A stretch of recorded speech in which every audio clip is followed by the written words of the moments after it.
আসসালামু আলাইকুম সবাইকে। আজকে মূলত হচ্ছে আমরা কথা বলবো একটা ফেসবুক অ্যাড অ্যাকাউন্টের ড্যাশবোর্ডটা বা রিপোর্টিং ড্যাশবোর্ডটা আপনি কিভাবে সাজাবেন এবং কিভাবে সাজিয়ে দেখালে পারে আপনার ক্লায়েন্টকে আপনি সঠিকভাবে বোঝাইতে পারবেন যে আপনার বর্তমান পারফরমেন্সটা এরকম। এই ফলসের কারণে আমরা হচ্ছে রেজাল্টটা ভালো আনতে পারতেছি না। এই টোটাল বিষয়টা যদি আপনার ক্লায়েন্টকে বোঝাতে পারেন তাহলে ক্লায়েন্ট আপনার উপরে স্যাটিসফাইড হবে এবং বুঝতে পারবে যে না তুমি আমি হচ্ছে তার বিজনেসটা নিয়ে ভাবতেছি বা তার বিজনেসটা নিয়ে আমি তার মতনই ভাবতেছি। এটা যদি তাকে বোঝাইতে পারেন বা স্যাটিসফাই করতে পারেন, রেজাল্ট কম বেশি হবে সেটা ব্যাপার না, বাট যদি আপনি বোঝাইতে পারেন তাহলে সে আপনার প্রতি ট্রাস্ট বিল্ড আপ করবে। তো এটা রিপোর্টিং আসলে কীভাবে সাজাই সেটা আসলে আমরা দেখার চেষ্টা করব।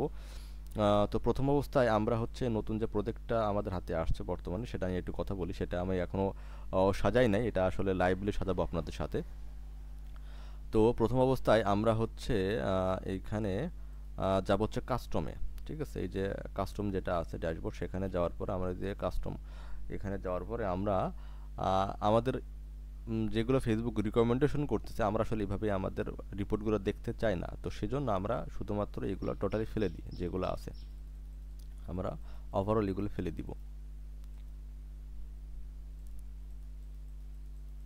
ওকে, আমি মূলত আমার রিপোর্টগুলো আসলে এইভাবে দেখি। ঠিক আছে, ডেলিভারির উপরে action, landing page, result, cost per result, এইভাবে। তো আমি আসলে এইভাবে আস্তে আস্তে সাজাতে থাকি, তারপরে আপনাকে একটা ফাইনাল দেখাচ্ছি যে টোটাল বিষয়টা আসলে কেমন দেখা যায়। সো ডেলিভারির পরে আমরা হচ্ছে ল্যান্ডিং পেজটা আসলে এখান থেকে সার্চ করব। এটা যদি আমরা এখানে নিয়ে এসে জাস্ট সার্চে ক্লিক করি তাহলে আমাদের ল্যান্ডিং পেজটা এখানে চলে আসবে, যে ল্যান্ডিং পেজ ভিউ। ঠিক আছে, এটা আমরা নিয়ে নিলাম। তারপরে আমরা চাচ্ছি হচ্ছে আমাদের রেজাল্টটা, আমরা হচ্ছে এখান থেকে রেজাল্টটা নিলাম এবং কস্ট পার রেজাল্টও আমরা নিলাম বরাবর। যেমন হচ্ছে রেজাল্টের পর কস্ট পার রেজাল্ট, তারপর হচ্ছে আমরা নিব হচ্ছে রিচটা, তারপর নিব হচ্ছে ইমপ্রেশনটা, তারপর হচ্ছে আমরা এখান থেকে নিব হচ্ছে সিপিএমটা। আমাদের সিপিএমটা খুবই গুরুত্বপূর্ণ। এটা হচ্ছে কস্ট পার 1000 ইমপ্রেশন। ঠিক আছে, তাহলে সিপিএম আমরা নিলাম, এটা হচ্ছে সিপিএমটা নিলাম। তারপরে আমরা হচ্ছে নিব এখান থেকে আমাদের হচ্ছে হুক রেট, এটা অনেক গুরুত্বপূর্ণ একটা বিষয়। আমরা এখান থেকে হুক রেটটা নিলাম। হুক রেটটা নেওয়ার পর আপনি যদি কখন কোনো হচ্ছে ইমেজ দিয়ে যেটা চালান সেটা আসলে খুবই গুরুত্বপূর্ণ। আমরা হচ্ছে ফটো ভিউটাও নিলাম এখান থেকে। নেওয়ার পরে আমরা যাবো হচ্ছে ফ্রিকোয়েন্সিতে, মানে আপনার একটা ওভারল্যাপিং হচ্ছে কিনা। ঠিক আছে, তাহলে এখান থেকে আমরা ফ্রিকোয়েন্সিটা নিলাম।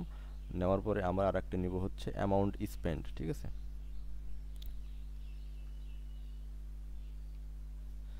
এই যে অ্যামাউন্ট স্পেন্ডটা আছে এখান থেকে নিলাম। তারপরে যাব হচ্ছে আমরা পারচেস আরওএস, যদি আপনি ওয়েবসাইট ল্যান্ডিং পেজ ভিজিট করেন সেখান থেকে পারচেস হলে আপনার আরওএসটা কত। এই আরওএসটা বুঝতে হলে অবশ্যই কিন্তু আপনার Facebook pixel set up with server side tracking set আপটা করা থাকতে হবে, তাছাড়া কিন্তু আপনি আরওএসটা আসলে মেজার করতে পারবেন না সেভাবে। আমরা হচ্ছে যে পারচেস আরওএস যেটা আছে এটা নিলাম। তারপরে হচ্ছে আমরা যাব আমাদের হচ্ছে বাজেটে। আমরা এখান থেকে বাজেট নিলাম, যে আমাদের টোটাল ক্যাম্পেইন বাজেট, অ্যাডসেট্রার বাজেট এটা আসলে কত আছে সেটা। তারপর হচ্ছে আমরা যাবো হচ্ছে সিটিআরে, ক্লিক থ্রু রেটে। সিটিআরটা আমরা অল সিটিআর নিলাম, এতগুলো আসলে আমাদের খুব একটা মেজার করে না আসলে বাংলাদেশের মার্কেট প্লেসে। তারপর হচ্ছে আমরা এখান থেকে নিব আমাদের হচ্ছে 3% হচ্ছে 3 সেকেন্ড ভিডিও ভিউ যেটা আছে, আমাদের আসলে হুক রেটটা কাজ করতেছে কিনা এটা দেখার জন্য। তো 3 সেকেন্ড ভিডিও প্লে নিলাম। তারপর এখান থেকে যদি আমরা 15 সেকেন্ডটা নিই, এটা আমরা ধরেন গুরুত্বপূর্ণ হবে। সেটা এখানে আবার আসে নাই, আমরা একটু সার্চ করি, আসলে এখান থেকে যাই, নিচেই পেয়ে যাব। এই যে আমাদের হচ্ছে 25 সেকেন্ডস এবং হচ্ছে 15 সেকেন্ড, 50 সেকেন্ড, এই দুইটা নিলাম। তারপর হচ্ছে আমরা যাব হচ্ছে অ্যাড টু কার্টে।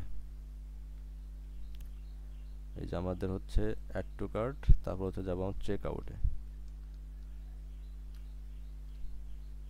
আমাদের হচ্ছে ইনিশিয়াল চেক আউট এবং ফাইনালে যাব হচ্ছে আমরা পারচেসে। আমাদের হচ্ছে পারচেসটা ওকে।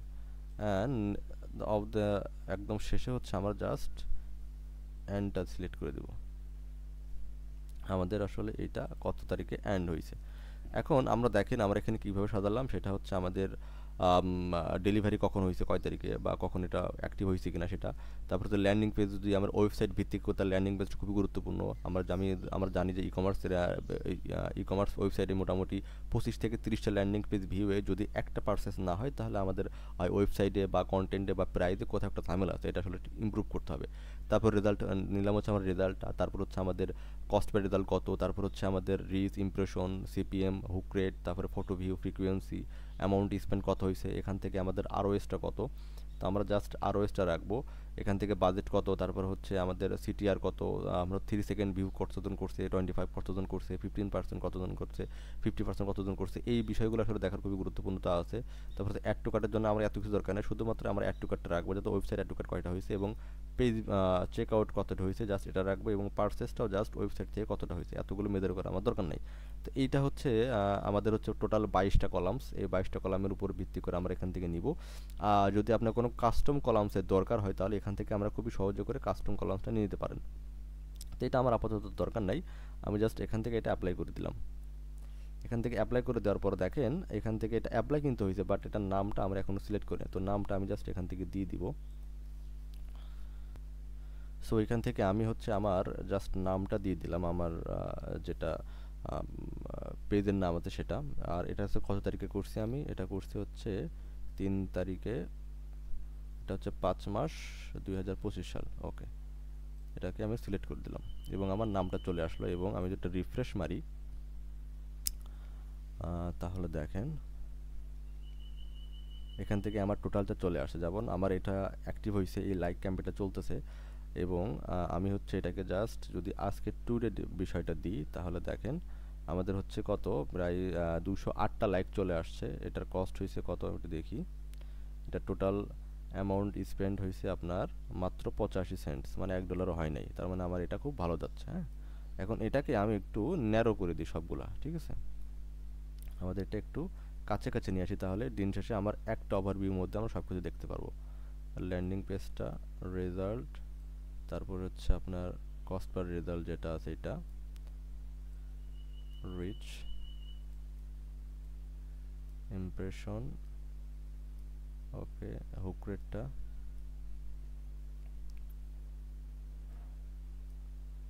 আমাদের এখানে কোনো ফটো নাই, তাই সেজন্য আসলে ফটো ভিডিও এখানে আসে নাই। অ্যামাউন্ট স্পেন্ডটা নিলাম। দেন আমরা হচ্ছে আমাদের কোনো ওয়েবসাইট পারচেস এখনো চলে না আসলে, সেজন্য আসলে ওয়েবসাইট পারচেসটা এখনো নাই।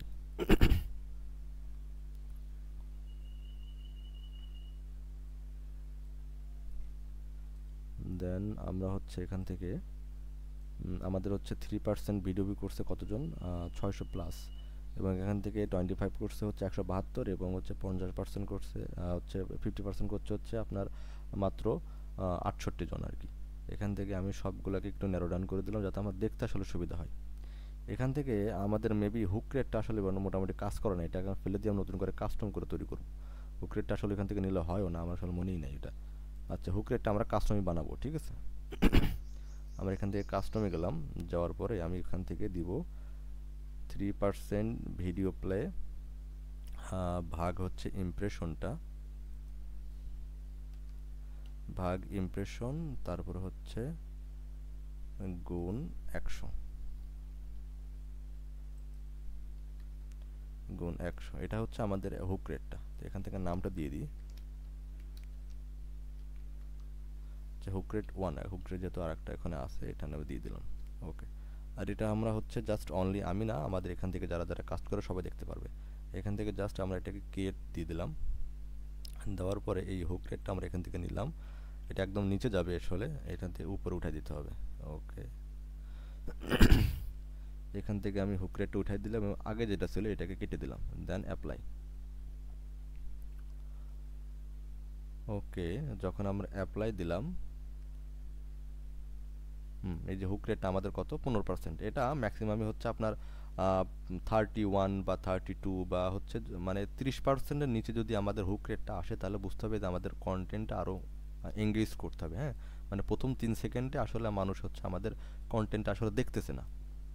এখন প্রথম 3 সেকেন্ড যদি তাকে আমি হুক করতে না পারি, তাহলে দিন শেষে কিন্তু তার কাছ থেকে প্রোডাক্ট সেল করা বা তার কাছ দিয়ে সেল জেনারেট করা একটু টাফ।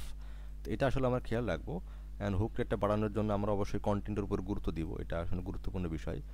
এটা আমাদের হুক রেটটা ভালো না বিধায় আমাদের ইমপ্রেশন হচ্ছে 3000, সেখান থেকে মাত্র হচ্ছে আমাদের 25% ভিডিও ভিউ করছে কতজন, কই গেল, মাত্র হচ্ছে একটু দেখি আমরা, এখান থেকে 25% ভিডিও ভিউ করছে মাত্র 72 জন। তার মানে কি আমাদের হুক রেট আসলে খারাপ যাচ্ছে, তারপরও আমাদের লাইক হচ্ছে, এখান থেকে মানুষ পছন্দ করতেছে আমাদের ভিডিওটা, বাট কেনার আগ্রহটা কম।